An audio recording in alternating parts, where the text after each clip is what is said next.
সুপ্রিয় দর্শক, স্বাগত জানাচ্ছি আজকের সম্পাদকীয়তে। সাথে আছি আমি মুস্তফা খন্দকার। ২৪-এর গণ অভ্যুত্থানে ১৮ জুলাই ছিল একটি টার্নিং পয়েন্ট। বেসরকারি বিশ্ববিদ্যালয়ের শিক্ষার্থীরা সেদিন নেমে আসে রাজপথে। তীব্রতর হয় আন্দোলন, গোটা দেশ কমপ্লিট শাটডাউন। এদিন মুগ্ধ, ইয়ামিন ও ফায়াজদের মতো আত্মত্যাগ স্বৈরাচার বিরোধী আন্দোলনের এক নতুন সুতোয় বেঁধেছিল সব দলকে। ৫ই আগস্টের পর ত্যাগের মহিমায় গড়া সেই ঐক্যের কি ফাটল ধরেছে? এসব প্রশ্নের উত্তর খুঁজতেই আমাদের আজকের সম্পাদকীয় জুলাইয়ের ঐক্য। এ নিয়ে আলোচনার জন্য স্টুডিওতে উপস্থিত আছেন নাসিরউদ্দিন নাছির, সাধারণ সম্পাদক জাতীয়তাবাদী ছাত্রদল, এবং সিকবাতুল্লাহ সিকবাস, সেক্রেটারি জেনারেল বাংলাদেশ ইসলামী ছাত্র শিবির, এবং আছেন জাহিদ হাসান, সভাপতি বাংলাদেশ জাতীয় ছাত্র শক্তি। আপনাদের তিনজনকে স্বাগত আমাদের আজকের আলোচনায়।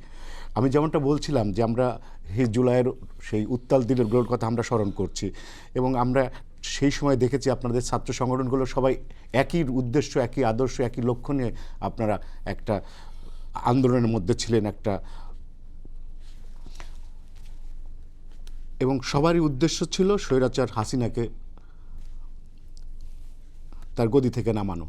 কিন্তু আমরা দেখলাম যে সেই সময়ের প্রাইভেট বিশ্ববিদ্যালয়ের যে ছাত্র সংগঠনগুলো ছিল তাদের নিয়ে তার আগে পর্যন্ত আমাদের নানা রকম অন্য রকম ধারণা ছিল, কিন্তু সেদিন তারা দেখিয়ে দিল যে তারাও পারে আপনাদের সাথে কাঁধে কাঁধ মিলে লড়তে।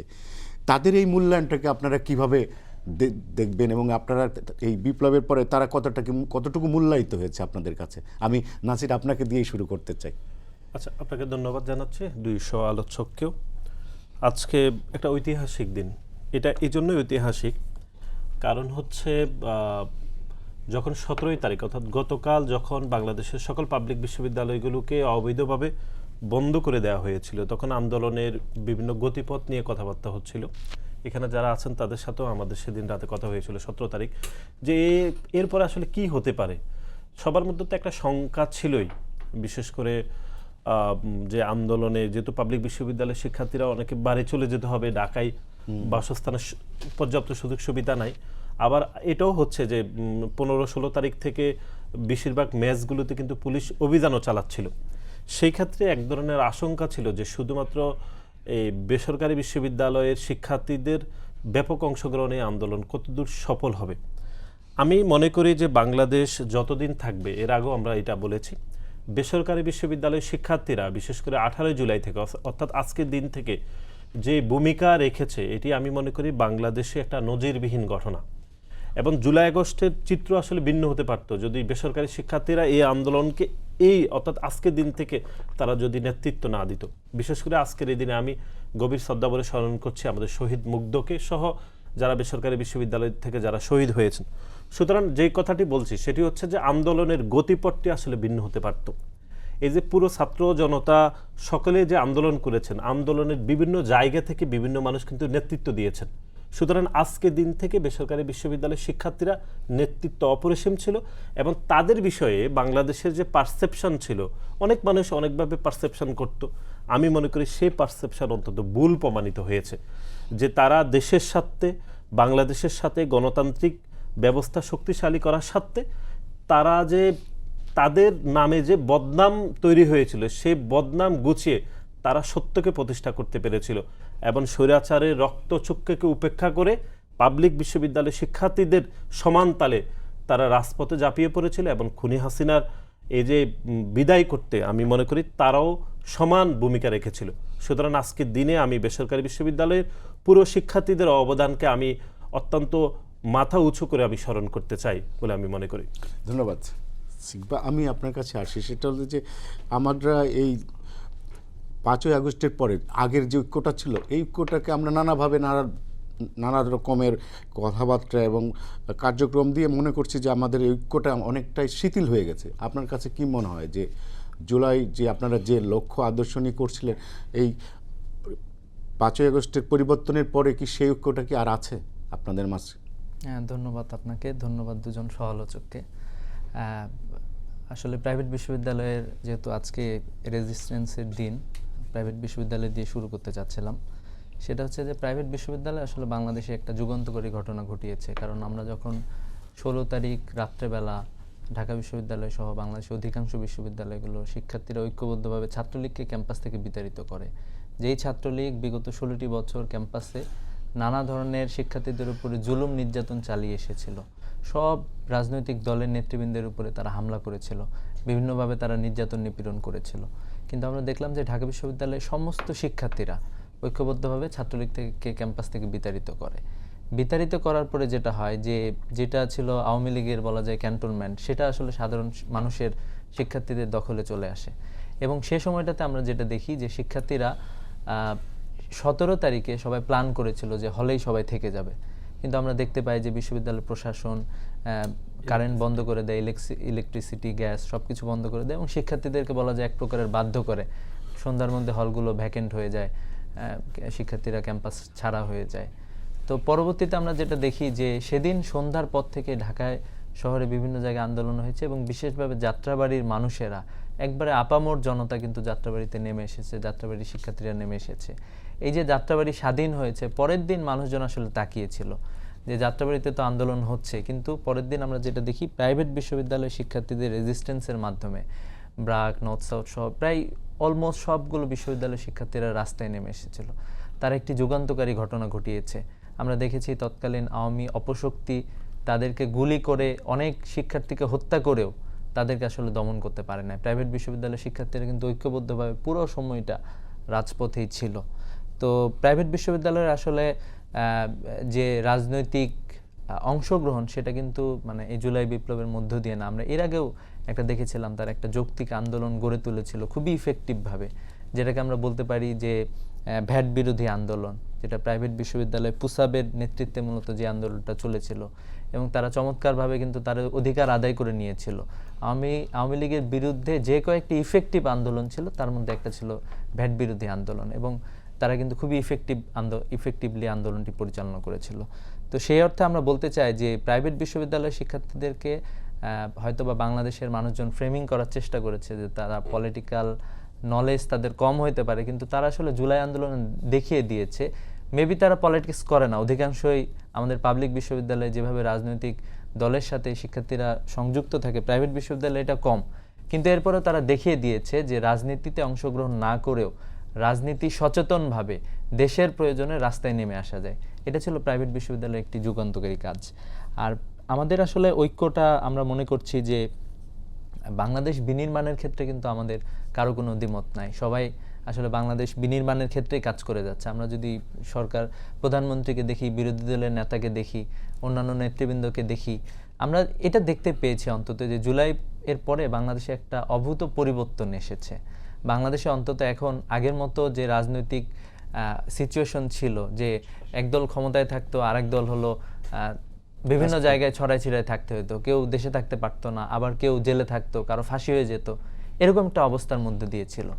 এবং রাজনৈতিক কর্মসূচি ঠিকঠাক মতো পালন করতে দেয়া হতো না তাদেরকে যারা ইফেক্টিভ রোল প্লে করতে পারে। এভাবে করে কিন্তু আমরা দেখি বাংলাদেশের অসংখ্য নেতৃবৃন্দকে আসলে রাজনৈতিক ভূমিকা ঠিকঠাক মতো পালন করতে দেওয়া হয় না, জেলে কাটাতে হয়েছে এবং বিভিন্ন জায়গায় তাদেরকে কাটাতে হয়েছে। তো এই জায়গা থেকে আমরা যেটা দেখছি যে বর্তমান জুলাই পরবর্তীতেও বাংলাদেশের জনগণ যেভাবে জুলাই বিপ্লবের পরে কিন্তু 1-1.5 বছর সরকার খুবই ভালনারেবল সিচুয়েশনে ছিল, সেখানে দেশের যে কোনো সংকট চলে আসতে পারতো। সেই সময়টাতে আমরা দেখেছি যে তৎকালীন সরকারের পক্ষ থেকে বিভিন্ন রাজনৈতিক দলের সাথে বসা হয়েছে এবং সেখানে বাংলাদেশের গুরুত্বপূর্ণ যে দুটি রাজনৈতিক দল বিএনপি এবং জামাত ইসলামী সহ অন্যান্যরা যারা ছিল, তারা আসলে এই জায়গাটাতে আমি মনে করি যে তারা চমৎকার একটি অভিভাবক সুলভ আচরণ তারা উপস্থাপন করেছেন মানুষের সামনে এবং যার ফলে বাংলাদেশে একটি সুন্দর সূচনা বাংলাদেশে আমরা মনে করছি যে হতে পারে। কিন্তু তারপরে আমরা মনে করি যে বাংলাদেশের এই যে ঐক্যে ফাটল ধরানোর জন্য নানা ধরনের কার্যক্রম চলমান আছে। আমরা যদি একটু দেখি যে জুলাইকে আমাদের প্রজন্ম যারা ওন করে খুব ভালোভাবে, আমরা কিন্তু দেখতে পেয়েছি যে আমরা যারা ওন করি আমাদেরকে নানাভাবে খাটো করার চেষ্টা করা হয়েছে। বিশেষ করে কিছু রাজনৈতিক ব্যক্তিবর্গ, 2-1 এমপি, সরকার দলীয় এমপিরাই কিন্তু জুলাইয়ের বিপক্ষে কথা বলেছে। তবে আমাদের একটা আশার দিক আছে যে জুলাইয়ের প্রশ্নে ছাত্র সমাজ ঐক্যবদ্ধ, কারণ আপনারা দেখেন যে এমপি কথা বলেছে কিন্তু সমস্ত ছাত্র সংগঠনগুলো কিন্তু তাদের বিরুদ্ধে কথা বলেছে। ঠিক আছে, এই জায়গায় ছাত্রদল সহ ইভেন যেটা আমরা গতানুগতিক সময় আসলে দেখি না ছাত্রদল বিপক্ষে বলে, এক্ষেত্রে আমরা অ্যাপ্রিসিয়েট করি সব জায়গায়। জুলাইয়ের ব্যাপারে অন্তত আমাদের প্রজন্ম আমরা যারা আছি আমরা ঐক্যবদ্ধ আছি এবং এই ঐক্য আসলে যখন একটা রাজনৈতিক পরিস্থিতি শুরু হয় নতুনভাবে, তখন তো আসলে যার যার রাজনৈতিক এজেন্ডা থাকে।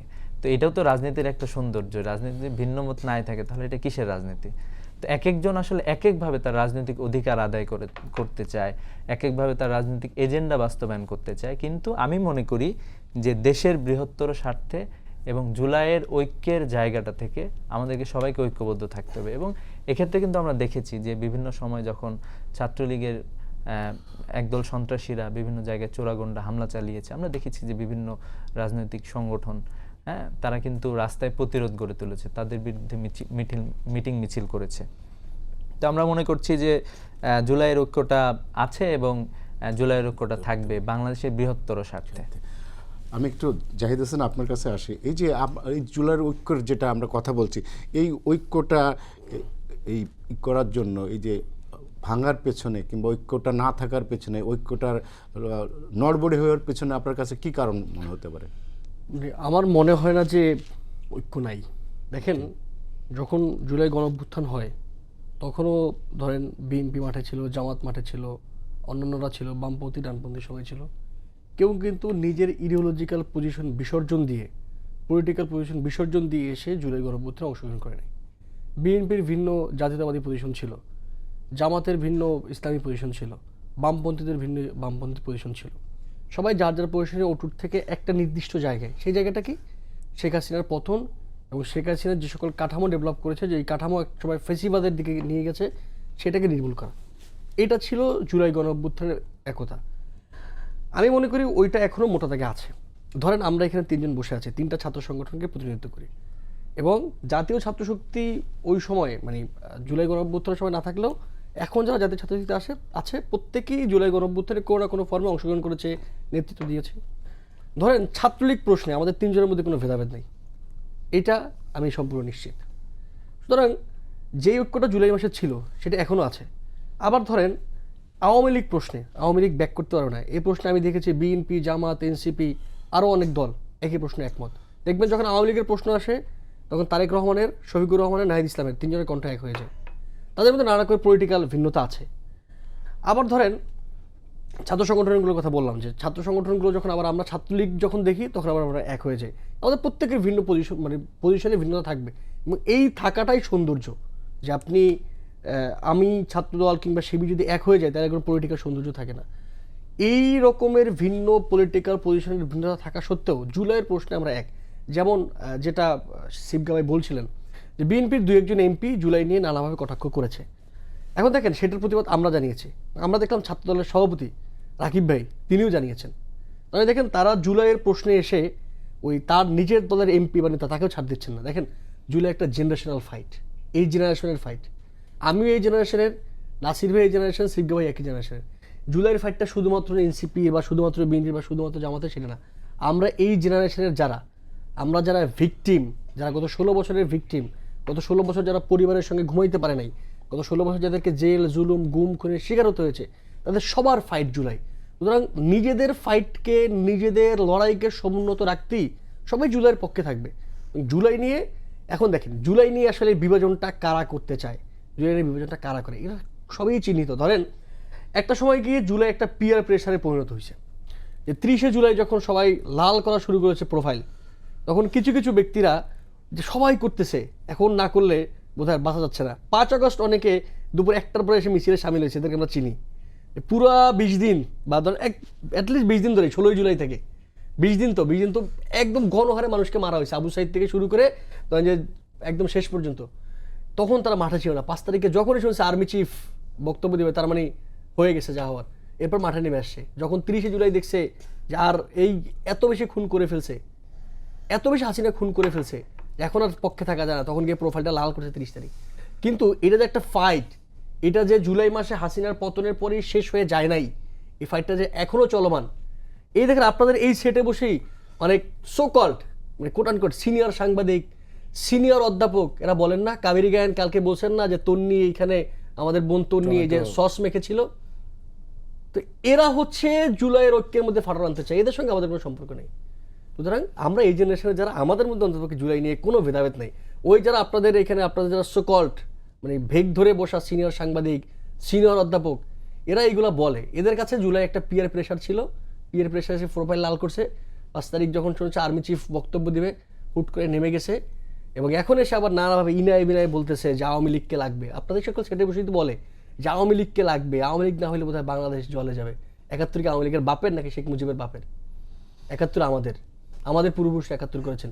71 এর যুদ্ধের যেই আকাঙ্ক্ষা, যে অ্যাসপারেশন, সেটা কি ফুলফিল হয়ে গেছে? বাংলাদেশকে একটা রাষ্ট্র হিসেবে এখনো পূর্বে ডেভেলপ করছে? সাম্য, মানবিক মর্যাদা, সামাজিক ন্যায় বিচারের যেই বাণী 71 ছিল মুক্তিযোদ্ধাদের মুখে, সেটা কি শেষ হয়ে গেছে? নাকি জুলাইয়ে যারা ফাইট করছে এদের মুখে সেই বাণী নাই? তারা মানে 71 মুক্তিযুদ্ধের সঙ্গে 24 কোনো কনফ্রন্টেশন আছে? দ্য কন্টিনিউশন, যে আমাদের পূর্বপুরুষরা যে ফাইট করেছেন, তাদের যে লড়াই, সে লড়াইয়ের পথে আমরা আছি। সুতরাং এই সকল দেখায় যারা বলতে চান যে জুলাই একটা এরকম অবস্থা, আওয়ামী লীগকে ফিরিয়ে নিয়ে আনতে হবে, শেখ হাসিনা না থাকলে বোধ হয় আর গণতন্ত্র থাকতেছে না, বাংলাদেশ আওয়ামী লীগ একমাত্র গণতন্ত্রের ধারক বাহক, এইগুলো যারা বলে তারা বরং এই জুলাইয়ের, তারা নিজেদেরকে জুলাই দেখায় মনে করে ঐক্যে ফাটল আছে। কোনো ফাটল নাই। জিজ্ঞেস করেন এদেরকে যে ছাত্রলীগ আসলে কে কী করবে, দেখবেন 3 জনের কণ্ঠ আবার এক হয়ে যাবে আমাদের। আচ্ছা নাসির, জুলাইয়ের মানে যে আন্দোলন এবং তার পরবর্তীতে যে অভ্যুত্থানটা হলো, সেটার ক্রেডিট নিয়ে মাঝে মাঝেই নানা রকম তর্ক হয়, মাস্টার মাইন্ড ঘোষণার বিষয়ে নানা রকম প্রতিযোগিতা তৈরি হয়। তো এইটা কেন? এটা তো আসলে ঐক্যের জন্য অনেকটা ক্ষতিকর। যে এটি ঠিকই আপনি বলেছেন, যে জাহিদ যেটা বলছেন আমি ওনার সাথে একমত প্রায়। তবে আপনি যেটুকু বলছেন এইটুকু জটিলতা হয়েছে গত 2 বছরে, এটি অস্বীকার করার কোনো উপায় নেই। ধরুন জুলাইয়ের প্রশ্নে যেমন আমরা অভিন্ন, বা আওয়ামী লীগ ছাত্রলীগের বিচার, তাদের রাজনীতিতে ফিরে আসার বিষয়ে আমাদের অবস্থান একদমই কাছাকাছি। একই সাথে যে 5 তারিখের পরে আমরা এই সেটে এর আগেও এরকমভাবে বলেছি যে এখানে বিভিন্ন প্রোপাগান্ডা করা হয়েছে, অনেকের কন্ট্রিবিউশনকে খাটো করা হয়েছে, এগুলো তো এখনো করা হচ্ছে। বলেছেন যে কাদেরের মূল্যায়ন কম করা হয়েছে, সেই তুলনায় সাদেক ক্যাম্পকে অনেক বেশি করা হয়েছে, এরকম একটা। এটা ধরুন আমি আমাদের কথাই যদি শুরুতে বলি, ধরুন এর আগে ওনাকে বলেছি, জনাব জাহিদকেও বলেছি, এই বছর এটা কম হচ্ছে। আমরা 5 তারিখের পরে যখন আমাদের দেশনেত্রী বেগম খালেদা জিয়া বক্তব্য দিলেন, আপনার মনে আছে, সেদিন এবং তার আগের দিনের থেকে বাংলাদেশ জাতীয়তাবাদী ছাত্র দলকে মানে মেলাইন করে ক্যাম্পেইন করা হয়েছে যে 0% কন্ট্রিবিউশন, 100% সেলিব্রেশন, এটা করা হয়েছে। আমি মনে করি জুলাইয়ের পরে এটি এক ধরনের ন্যায় বিচার করা হয়নি ছাত্রদলের প্রতি। মানে যে সংগঠনের একদম শুরুতেই মানে ওয়াসিম যেদিন শহীদ হলেন, আবু সাইদ সহ একই দিন, সেরকম একটি সংগঠনকে, যে সংগঠনের শীর্ষ নেতারা পর্যন্ত শহীদ হলেন, সেরকম একটি সংগঠনকে যারা এরকম করেছে, আমি মনে করি তারা জুলাইকে একটু মোটামুটি বিভ্রান্ত করেছেন, বা একটা একক ক্যাডেট নেওয়ার এক ধরনের জটিলতা করেছেন। এটি আমি মনে করি এই বছর একটু কম হয়েছে সেই তুলনায়। গত 2 বছর ধরে এটি মোটা দাগে বললে শিবিরের পক্ষ থেকে বেশ ভালোভাবে ক্যাম্পেইনগুলো করা হয়েছে ছাত্রদলের বিপক্ষে। এবং আপনি যেটি কাদের কথা বলেছেন, এটি আমার ব্যক্তিগত একটা অভিমত ছিল, যে যারা জুলাই সমন্বয়ক হিসেবে কাজ করেছে তাদের মধ্যে থেকে আমি বলেছি যে কাদের যেরকম কন্ট্রিবিউশন রেখেছে সেই বিষয়ে তার কন্ট্রিবিউশনটা সেভাবে এখন মেজারমেন্টটা হচ্ছে না, বা ধরুন ছাত্র সংসদ নির্বাচনে সেই ফলাফলও বিশ্ববিদ্যালয়ের শিক্ষার্থীরা ন্যায্যভাবে করতে পারেনি, বরং আমরা সাদিক কায়েমকে সেই সময় সেভাবে আসলে আমরা পাইনি, আমরা আসলে কখনো দেখিই নাই, বা উনি অন্য নামে নাকি ছিলেন, এটা আমরা পরক্ষণে শুনেছি। সেই মাত্রায় আমার ব্যক্তিগত অভিমত ছিল সেই মাত্রায় উনি অনেক বেশি আলোচিত, বা অনেক বেশি ওনাকে কন্ট্রিবিউশন দেখানো হয়েছে, এটি আমার ব্যক্তিগত একটা অভিমত ছিল, এটি এখনও আমি ধারণ করি। তবে ক্রেডিট দেওয়া না দেওয়ার প্রশ্নে আমি মনে করি এটি এক ধরনের রাজনৈতিক এজেন্ডা থেকেছে এবং ভবিষ্যতে হয়তো থাকবে। তারপরেও আমি মনে করি এটি কোনোভাবে থাকা উচিত না।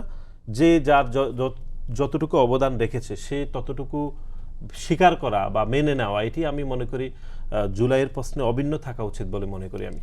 আচ্ছা, আরেকটা বিষয়, যে 5 আগস্টের পর আমরা দেখলাম যে উগ্র ডানপন্থার একটা উত্থান দেখলাম, বিভিন্ন জায়গায় হামলা, মাজার, বিভিন্ন জায়গায় একটা মব কালচার পরিণত হলো, যেটা মানে আইনের শাসনের জন্য খুব একটা সুখকর বিষয় না, এবং মানুষের ভিতরে এক ধরনের ভীতি কাজ করছিল। কিন্তু আপনাদের সেইভাবে, আপনারা যারা তখনের আপনারা সোলজার ছিলেন সম্মুখ সারির, তাদেরকে খুব বেশি সেসবের বিরুদ্ধে দাঁড়াতে দেখলাম না, এটা দুঃখজনক। না, এটা তো হয়েছে, অর্থাৎ 5 তারিখের পরে ধরেন প্রথম তো 3 দিন সরকারি আসলে ছিল না, 8 তারিখ পর্যন্ত বা শপথ হয়েছে, তখন তো ধরেন আমি মনে করি ধরেন ওই যে 3 দিন যদি যে সরকার ছিল না, আমি তো মনে করি এটি বাংলাদেশের জন্য সৌভাগ্য যে সেই সময়ে সেই খুব একটা কিছু আমি হয়নি। আসলে এই 3 দিনের বাইরেও এই বাইরে- ইন্টারিমের সরকার আমি ইন্টারিমটা বলছি, ওই 3 দিন সেভাবে কিছু হয়নি। এবং আমাদের অনেক যারা বন্ধু বান্ধবরা ইউরোপ আমেরিকাতে থাকেন, তারা বলছেন যে এরকম সভ্য দেশে যদি 3 দিন সরকার না থাকতো তাহলে পুরো লুটপাট হয়ে যেত। সেই মাত্র ওই 3 দিন কিছু হয়নি। তবে আপনি যেটুকু বলছেন, ধরুন শপথ নেওয়ার পর থেকে প্রায় ইন্টারিয়াম পুরো সময়টা একটা অস্থিরতার মধ্যে ছিল, একটু উগ্র ডানপন্থার এক রাজনীতি বাংলাদেশে প্রবেশ করেছে, বিশেষ করে এইরকম বা বিভিন্ন প্রশাসনের মধ্যে একটা উগ্র ডানপন্থার এক ধরনের প্রবণতা আমরা লক্ষ্য করেছি। সুতরাং প্রশাসন যে এগুলো খুব শক্তভাবে দমন করেছে আমি সেরকম বলবো না। তো সব কিছু মিলিয়ে এখন আমি মনে করি একটা স্বাভাবিক সময়, আস্তে আস্তে ধীরে ধীরে এগুলো উন্নত হচ্ছে। তবে সবচেয়ে মানে স্বস্তির জায়গা হচ্ছে যেই সমস্যাগুলো বিরাজমান ছিল বিশেষ করে গত 17টি বছর, বিশেষ করে ধরুন বাংলাদেশে আমরা এখন আসলে কি পেয়েছি, একটা জনগণের সরকার প্রতিষ্ঠা হয়েছে, একটা শক্তিশালী বিরোধী দল হয়েছে। আপনি খেয়াল করে দেখবেন যে কথাগুলি সবচেয়ে বেশি আলোচনা হওয়া উচিত সেটি হচ্ছে গত 17 বছরে আপনি সংসদে আসলে কি চলতো।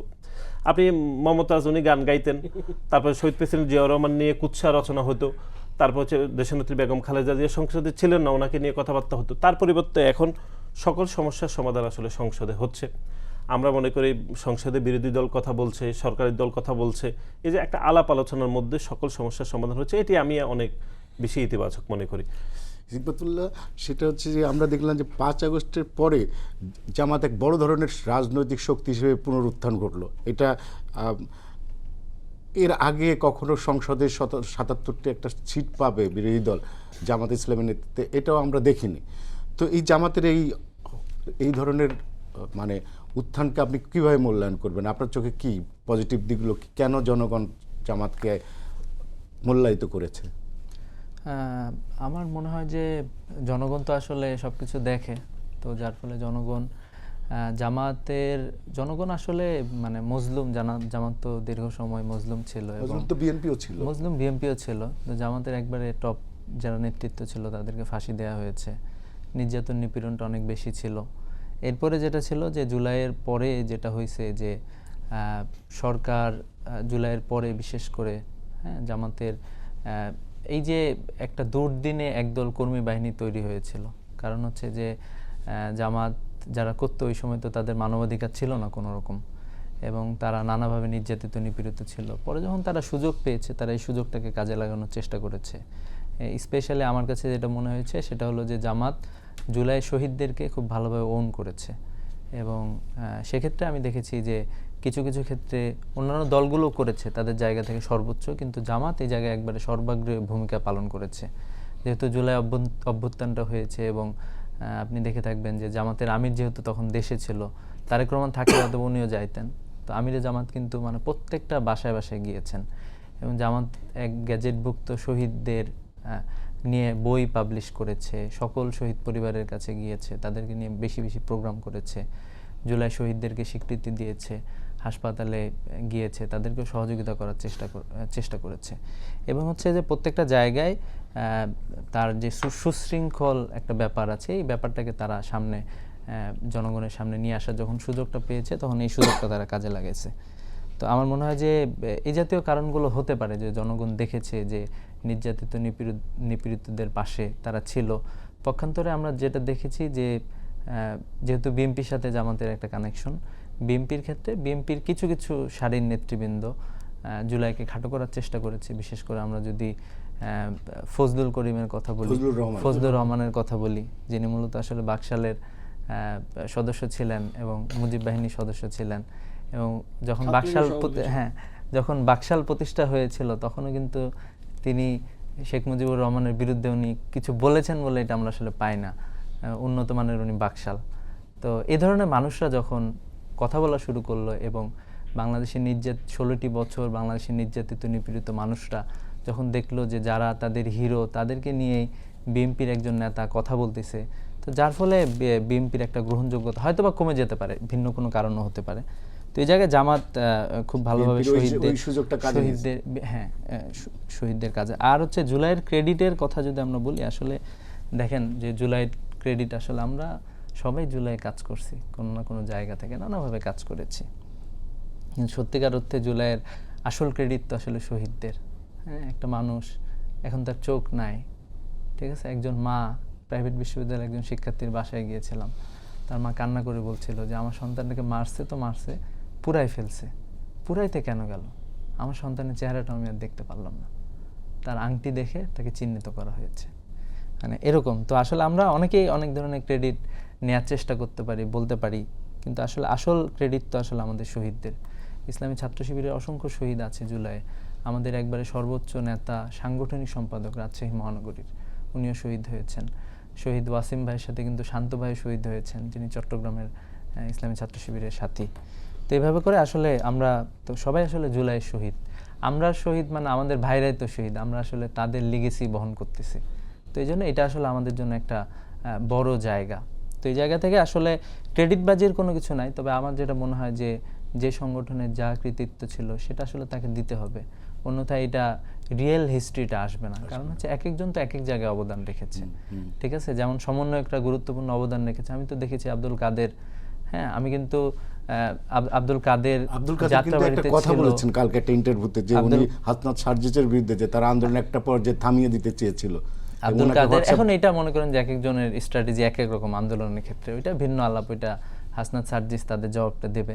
তো আমার যেটা মনে হয়েছে যে ওই দুঃসময় কিন্তু দেখেন আমরা 9 দফা লিখে আব্দুল কাদের কাছে পাঠানোর ব্যবস্থা করছি, সে কিন্তু যাত্রাবাড়িতে ঘুরে ঘুরে স্পটে থেকেই সাংবাদিকদের এনশিওর করছে, ঠিক আছে? এরপরে আবার আমি নিজে তার আরেকটা জায়গায় থাকার ব্যবস্থা করেছি এবং আব্দুল কাদেরের ভিডিও ইন্টারন্যাশনাল মিডিয়ায় নিয়ে আসার চেষ্টা করেছি আমরা।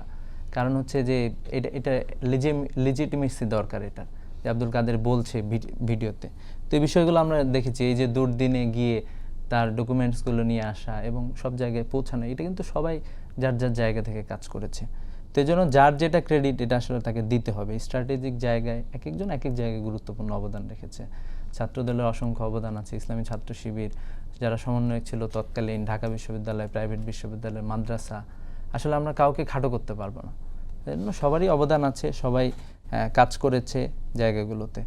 তো আমি মনে করছি যে জুলাইয়ের দেখেন ইসলামী ছাত্র শিবির এখানে একটা নতুন ডাইমেনশন নিয়ে এসেছে। ইসলামী ছাত্র শিবির কিন্তু শুধুমাত্র নিজের কথাটাই বলা না, ইসলামী ছাত্র শিবির যেটা করেছে আপনি দেখবেন যে গত বছরে জুলাইয়ের প্রথম বর্ষে আমরা একটি প্রোগ্রাম দিয়েছিলাম। প্রোগ্রামটা হচ্ছে জুলাই স্মৃতি লেখন প্রতিযোগিতা।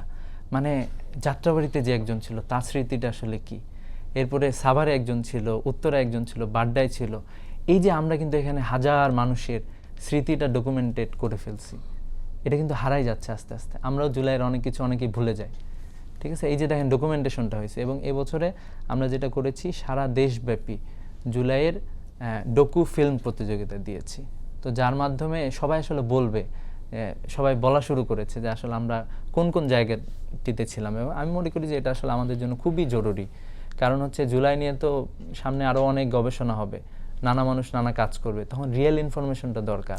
যাত্রাবাড়িতে আমিও যেমন আমরা আসলে জানতাম না, আমি কয়েকদিন আগে হঠাৎ আমার সামনে একটা ভিডিও আসলো, আমরা যখন 4 তারিখে মিছিল করতেছিলাম আমার সামনে একজন ভাই উনি মিছিলে যাচ্ছিলেন, উনি শহীদ হয়েছেন, ঠিক আছে? আমি জানতাম না যে একই মিছিলে আমরা ছিলাম, কিন্তু উনি শহীদ হয়ে গিয়েছেন, আমরা আসলে চিনতাম না। তো এইভাবে করে কিন্তু অসংখ্য শহীদ আছে যাদের গল্পগুলো আসা দরকার, কেউ না কেউ লিখেছে বলে সেগুলো তো আমাদের কাছে আসতেছে। তো আমরা মনে করতেছি যে এই জায়গাটাতে আমাদের আরও বেশি কাজ করতে হবে। সিকবাতুল্লাহ যেটা বলছিলেন যে আসলে আমরা 71 দিয়ে যদি চিন্তা করি, 71 ইতিহাস নিয়ে কিন্তু নানা রকমের বয়ান আমরা নানা রকমের ছুরি।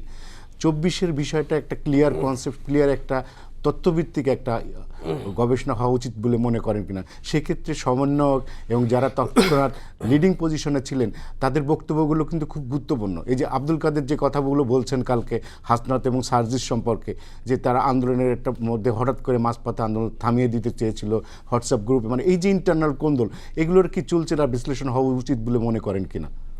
দেখেন, বড় একটা হিস্ট্রিক্যাল ইভেন্টের অনেকগুলা অর্শ থাকে। ধরেন আব্দুল কাদের হাসনাত এবং সার্জিস ভাইয়ের বিরুদ্ধে বা তাদের সম্পর্কে একটা আলোচনা করেছেন। এখন এইটার ব্যাপারে মানে আমি যদি জানি যে এই আলোচনা আজকেই নতুন না, এই আলোচনা গত 2 বছরে আরও একাধিকবার উঠছে। তো সেই ব্যাপারে আবার হাসনাত আবদুল্লাহ এবং সার্জিস আলম একাধিকবার তাদের সাইডের গল্পটা বলেছেন। তো একটা হিস্ট্রিক্যাল ইভেন্টে এরকম থাকে, যেমন ধরেন 71 নিয়ে 71-এ তো মুজিব বাহিনীর যারা সদস্য ছিলেন তারা বলেন যে তারা যুদ্ধটাকে ছাত্রলীগের যারা তখনকার ছিলেন তাদেরকে সংগঠিত করেছেন। আবার হিস্ট্রিতে এমন কথাও আছে মুজিব বাহিনীরা সব কলকাতায় আগরতলায় বসে চা বেরিয়ে খাচ্ছিলেন, এখানে মুক্তিযুদ্ধ করছে অন্যরা, মুক্তিবাহিনী করছে। তো একটা হিস্ট্রিক্যাল ইভেন্টের এরকম অনেকগুলো পার্ট থাকে এবং প্রত্যেকে নিজের গল্পটা বলে, কিন্তু এই গল্পটার একটা সার্বজনীন জায়গা আছে। যেমন ৭১-এর সার্বজনীন জায়গা কি, যে সকলে মিলে চাইছিলেন যে পাকিস্তানিদের হাত থেকে বা তখন যারা আক্রমণ চালাচ্ছিলেন এই সকল বর্বরদের হাত থেকে দেশকে উদ্ধার করা, স্বাধীন রাষ্ট্র গঠনের জন্য। আবার ২৪-এ আমরা কী চেয়েছি, হাসিনার পতন এবং হাসিনার কাঠামোকে বিলুপ্ত করা। এটাই তো।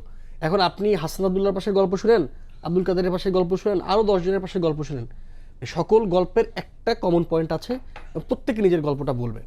আবার ধরেন এই যে আপনি ক্রেডিট নিয়ে যেটা বললেন, যে আলোচনাটা চললো, দেখেন আমি দুইটা ব্যাপার বলি। একটা হচ্ছে যে জুলাইয়ে কার ক্রেডিট কম কার বেশি, শিবিরের বেশি নাকি দলের বেশি নাকি ছাত্রশক্তির বেশি নাকি ওদের বেশি, এটা মাপার বাটখারাটা কি? আপনার কাছে কোনো স্ট্যান্ডার্ড আছে যে স্ট্যান্ডার্ডে হইলে আমি বুঝবো? পরীক্ষাতে একটা নম্বর থাকে যে ১০০-এর মধ্যে কে ৮০ পেলো কে ৯০ পেলো, এই ক্রেডিট মাপার বাটখারাটা কি? এই ক্রেডিট মাপার পরিমাপটা কি? কী স্ট্যান্ডার্ডে আপনি মাপবেন? কোনো কিছু নেই। ব্যাপারটা হইতেছে যে সবাই সামিল ছিল, যার সুযোগ হয়েছে সে বেশি কাজ করছে, সবাই নিজের সাধ্য মতো চেষ্টা করছে, যার সুযোগ কম ছিল সে কম করছে। কিন্তু আমরা ডাকসুর ভিপি সম্পর্কে নানা রকম কথা শুনি এবং নানা রকম, এটার ক্লিয়ার বিষয়টা কি? এখন দেখেন ডাকসুর বিপি সম্পর্কে অনেক কিছু শোনা যায়। এখন ডাকসুর বিপি আসলে কি করছেন, ডাকসুর বিপি কীভাবে অ্যাক্ট করছেন, যেমন ডাকসুর বিপির একটা ভিডিও আমরাও দেখেছি যে ২০১৮ সালের নির্বাচনের সময় নৌকার হয়ে স্লোগান করছিলেন সুদীপ সাঁতরা, আমি একই হল ছাত্র। তো এখন এইটার ব্যাপারে আমরা একাধিকবার জিজ্ঞেস করেছি, ছাত্র শিবির তার জায়গা থেকে একটা উত্তর দিয়েছে। কারণ এটা ডাকসুর বিপি বলতে পারবেন, আমি ওই আলোচনায় কারো পার্সোনাল আলোচনায় না ঢুকে আমি জাস্ট এটা বলি, আমি যেটা আলোচনা করছিলাম এই মৌলিক আলোচনাগুলো বোঝা দরকার। যখন আপনার কাছে কোনো স্ট্যান্ডার্ড নাই যে আপনি কারকে বেশি ক্রেডিট দিবেন কাকে কম কৃতিত্ব দিবেন, এটা কোনো স্ট্যান্ডার্ড নাই।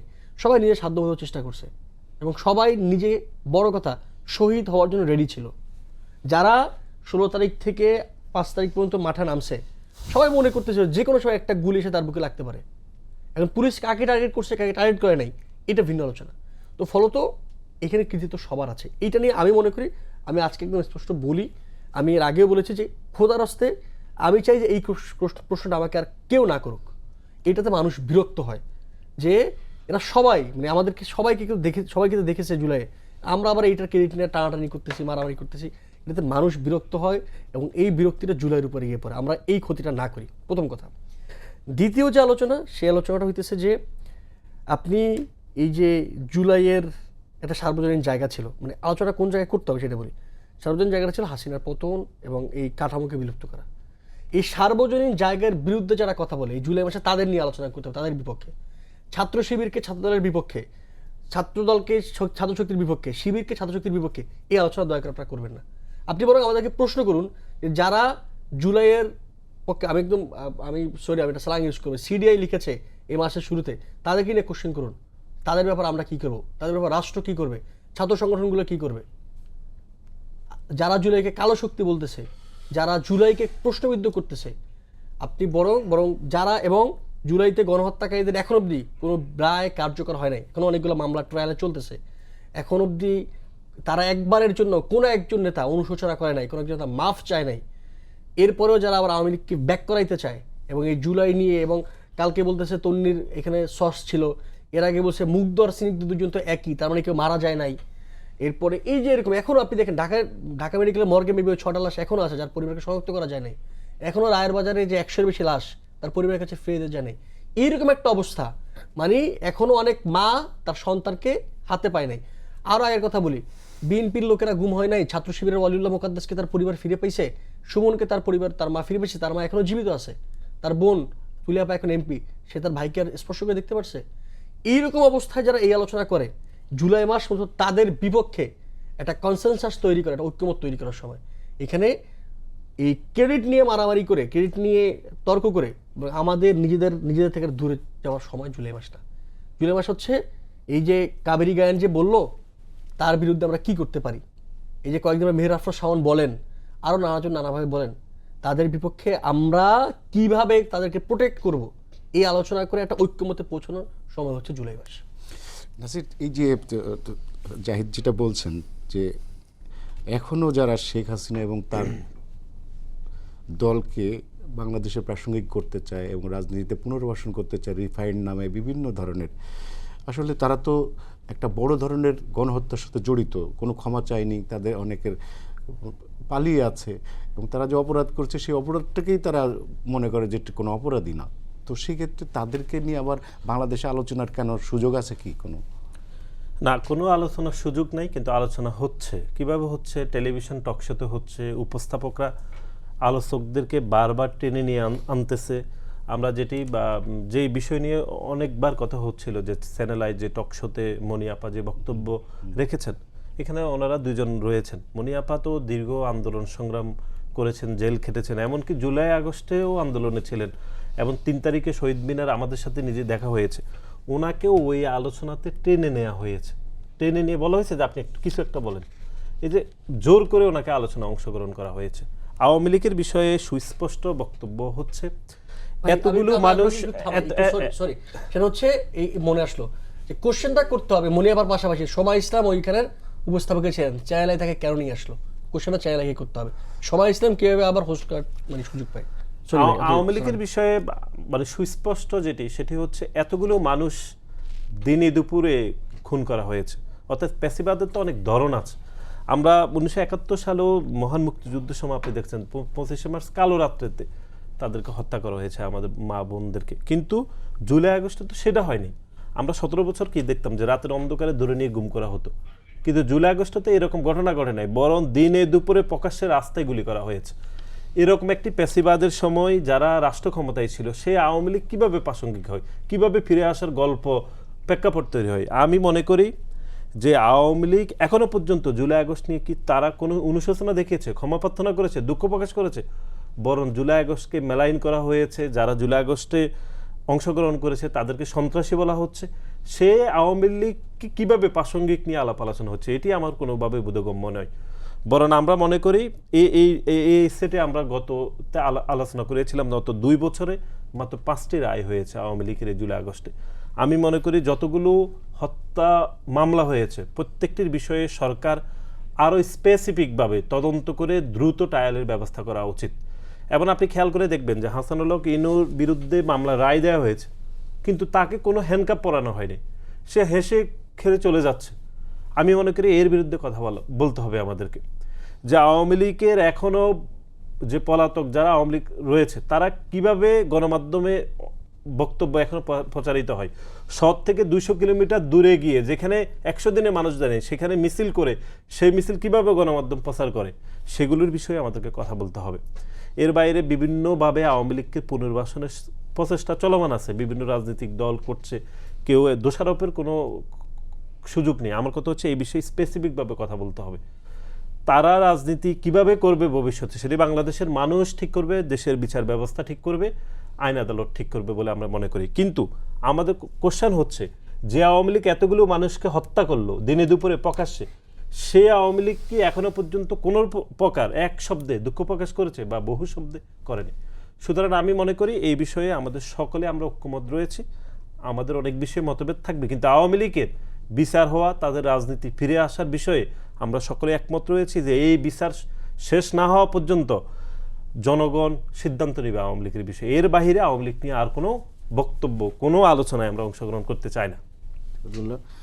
এই যে আওয়ামী লীগের প্রসঙ্গ যে আমরা কথা বলছি এবং বিভিন্ন সময় দেখছি যে আওয়ামী লীগ সমর্থিত ওই সময় যারা শেখ হাসিনার সুবিধাভোগী ছিলেন, বিভিন্ন সাংবাদিক, পেশাজীবী, তারা নানান রকমের বয়ান তৈরি করছেন আওয়ামী লীগকে আবার কীভাবে ফেরত আনা যায়, জাস্টিফাই করা যায়। তো পরিস্থিতি কি সেরকম অবস্থায় দাঁড়িয়েছে? আমাদের বাংলাদেশকে এখন ভুলে গেছে? 24 তো 2 বছর আগে। তো এখনও কেন তারা এত দ্রুত কেন তাদেরকে আমরা ফেরত চাচ্ছি? দেখেন, আমি আসলে অনেকেই যারা এই যে সময় ইসলাম সহ অন্যদেরকে যারা সাংবাদিক বলেন, আমি তাদেরকে সাংবাদিক মনে করি না। আমি মনে করি যে সাংবাদিকতা ন্যূনতম প্রফেশনালিজম যাদের ছিল না, তারাই হলো এইসব ব্যক্তিরা। এবং যারা আওয়ামী লীগের সকল ধরনের অপকর্মের পক্ষে জনমত গঠন করার ক্ষেত্রে তারা ভূমিকা রেখেছে। বাংলাদেশে 28,000 কোটি টাকা বাংলাদেশ থেকে পাচার হয়ে গিয়েছে, 28 লক্ষ কোটি টাকা বাংলাদেশ থেকে পাচার হয়েছে। এই সব এইসবের পক্ষে তারা জনমত গঠন করার জন্য চেষ্টা করেছে। শেখ হাসিনাকে তারা মহৎ করে উপস্থাপন করেছে। বারবার ইলেকশন রিগিং হয়েছে বাংলাদেশে, ভোট ঠিকঠাক মতো হয় নাই, জনগণের ভোটের অধিকার নিশ্চিত হয় নাই, কিন্তু তারা এগুলোর পক্ষে তারা জনমত গঠন করার চেষ্টা করেছে। তো এই জন্য আসলে এদেরকে আমরা আসলে সাংবাদিক মনে করতেছি না, বরং এরা হচ্ছে আওয়ামী লীগের এজেন্ট। এরা কালচারাল শুধু ফ্যাসিজমে সাংবাদিক কেন, অন্য সাংবাদিক প্রফেশনাল এবং লোকজনও আছে। প্রত্যেকটা জায়গায় কালচারাল অঙ্গনেরও কিছু জায়গা আছে, বিশ্ববিদ্যালয়ের শিক্ষক বিগত আছে, বিশ্ববিদ্যালয়ের সুশীল শিক্ষক আছে, সুশীল বুদ্ধিজীবীরা আছে, বুদ্ধিজীবী। তারা তো দেখেন নিয়ে এই আসতেছে। কালচারাল ফ্যাসিস্টরা তো এরা তো আওয়ামী লীগের সুবিধাভোগী দীর্ঘ সময় ধরে। আওয়ামী লীগ যে এই যে শত কোটি লক্ষ লক্ষ কোটি টাকা পাচার করেছে, তারা হলো এটার বেনিফিশিয়ারি। তারা এখান থেকে বিভিন্ন ধরনের তারা সুযোগ সুবিধা নিয়েছে, এবং আজকে তারা এই যে আওয়ামী লীগের যে আমি মনে করি যে বর্তমান সরকারের একটা অন্যতম গুরুত্বপূর্ণ দায়িত্ব হলো এই সকল পাচার হওয়া টাকা বাংলাদেশ থেকে ফেরত নিয়ে আসতে হবে। এই পাচার হওয়া টাকা হলো তাদের ফুয়েল যোগাচ্ছে বিভিন্নভাবে, ঠিক আছে। আমি মনে করতেছি যে এই জায়গাটাতে সরকারকে ভূমিকা পালন করতে হবে, এবং নানাভাবে তারা ফ্যাব্রিকেটেড ওয়েতে আওয়ামী লীগকে আসলে পুনর্বাসনের তারা চেষ্টা করবে। কারণ বিগত সময়গুলোতে আমরা দেখেছি যে মিডিয়া কি রোল প্লে করেছে, ঠিক আছে। কিছু ভালো মিডিয়া ছিল, এটা আমরা জানি, কিন্তু অধিকাংশ মিডিয়ার একটা বড় অংশ তাদেরকে কিন্তু আওয়ামী লীগের পক্ষে বয়ান উৎপাদনের জন্য ব্যবহার করা হয়েছে, এবং একই সাথে কালচারাল ইন্ডাস্ট্রিকেও ব্যবহার করা হয়েছে নানাভাবে। তো এই জন্য আমি মনে করছি যে এইটা আমাদের এই জায়গাগুলোতে আমাদেরকে হাত দিতে হবে। কারা কারা কোথায় থেকে কাজ করছে আজকে দেখেন, আওয়ামী লীগের অনেকেই তো রাস্তাঘাটে ঘুরে বেড়াচ্ছে, কিন্তু যারা সরাসরি গুলির নির্দেশের সাথে জড়িত এখন পর্যন্ত আপনি দেখেন যে চট্টগ্রামে এই আমার শান্ত ভাই শহীদ হয়েছে, ছাত্রদলের ওয়াসিম ভাই শহীদ হয়েছে। তো এখানে তো ছাত্র লীগকে যারা ছিল এখানে প্রকাশ্যে গুলি চালাইতে দেখা গেছে, তাদের ফুটেজ তো আছে। এরা কি এখনো গ্রেফতার হয়েছে? এরা কিন্তু এখনো গ্রেফতার হয় না।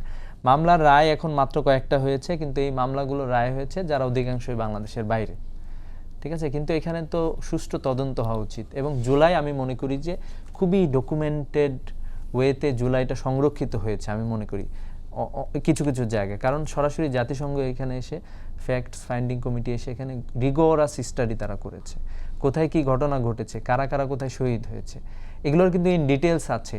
জাতিসংঘ এটাকে ইউএনএইচআর এটাকে স্বীকৃতি দিয়েছে, মাস কিলিং তারা বলেছে।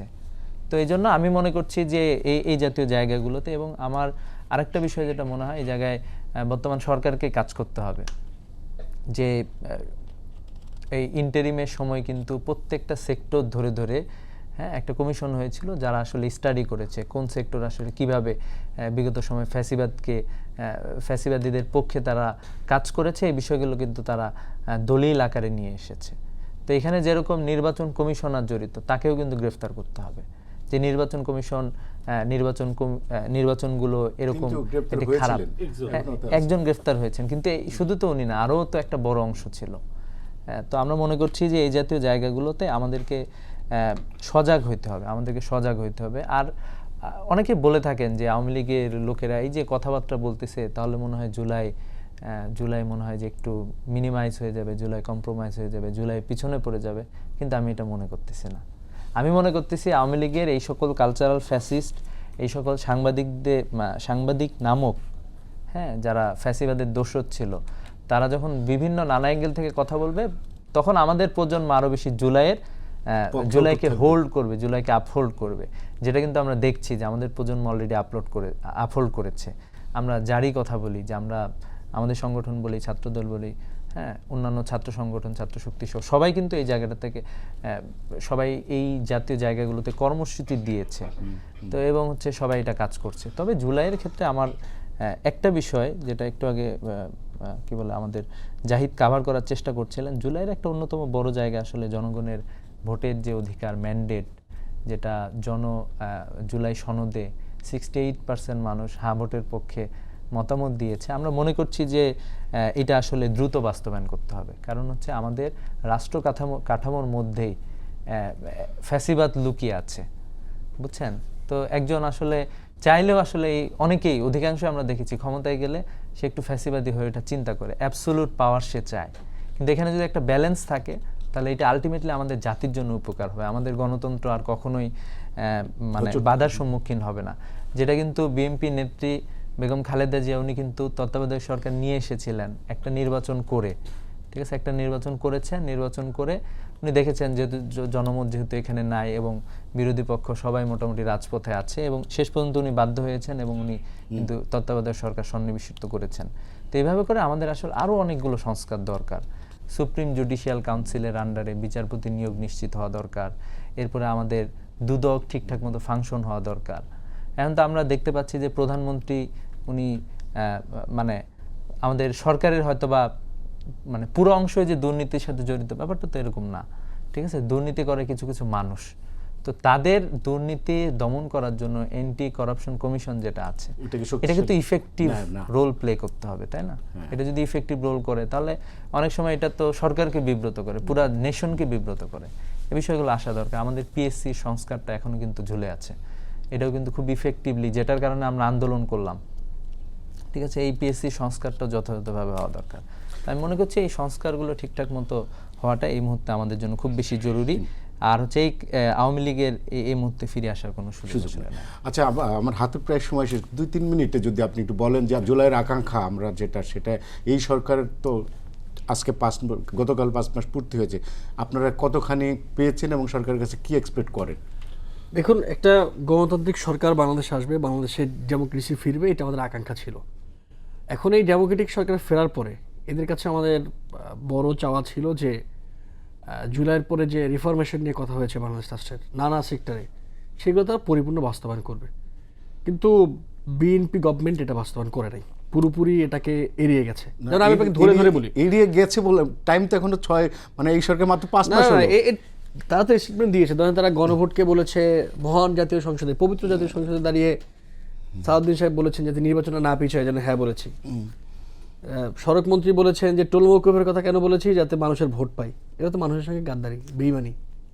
আপনি মানুষের সাথে বেইমানি করতেছেন ভোট পাওয়ার জন্য। তার মানে আপনি এগুলোর কোনোটাতে আপনি না টোল মওকুফ করতে চাইছেন, মানে আপনি মানুষকে যা দেখে, যা বলে আশা দেখাইছেন তার সব কিছু মিথ্যা ছিল। এক নম্বর কথা, গুম বাংলাদেশে একটা বড় সমস্যা হয়ে দাঁড়াইছিল মানবাধিকার।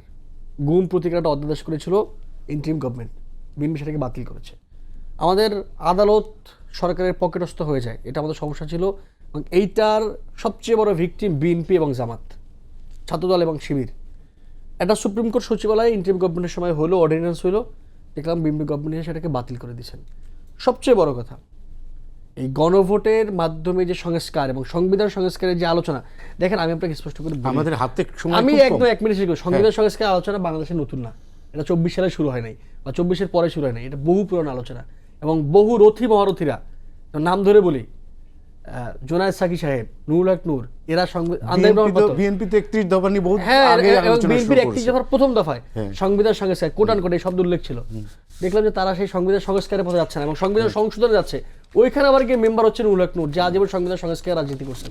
তো এইগুলা হচ্ছে যে গণতান্ত্রিক সরকার আমরা পাইলাম, তার সেই সরকার থেকে আমাদের পাওয়া, যেটা জুলাইয়ের যে আকাঙ্ক্ষা, জুলাইয়ের পরে রিফরমেশনের যে আকাঙ্ক্ষা, সেই আকাঙ্ক্ষাকে আমাদেরকে পুরোপুরি আকাঙ্ক্ষিত 30 সেকেন্ড আর বেশি না, জাস্ট না, 30 সেকেন্ড। আমি খুবই ইতিবাচকভাবে সবকিছু দেখছি। আমি মনে করি যে গত 17 বছর মানুষ ভোট প্রদান করতে পারেনি, এখন আলহামদুলিল্লাহ জনগণের সরকার প্রতিষ্ঠা হয়েছে। আর সংস্কারের বিষয়ে খুব তাড়াতাড়ি হয়তো হচ্ছে না, কিন্তু সবকিছু আমি মনে করি যে ইতিমধ্যে শুরু হয়ে গিয়েছে। কয়েকটি বিষয়ে তো মতভেদ থাকবে, এটি রাজনৈতিক দলগুলো, আমি মনে করি সবগুলো ইনশাল্লাহ হয়ে যাবে এবং একটা জনগণের সরকার প্রতিষ্ঠার মাধ্যমে দেশে আইনের শাসন, সুশাসন সবকিছু ইনশাল্লাহ প্রতিষ্ঠা ধীরে ধীরে হচ্ছে। আচ্ছা, আমাদের হাতে আর সময় নাই। জাহিদ হাসান, সিকবতুল্লাহ এবং নাসির, আপনার তিনজনকে ধন্যবাদ। দর্শক, এই ছিল আজকের সম্পাদকীয়তা। আগামীকাল আবার দেখা হবে একই সময়। শুভরাত্রি সবাইকে।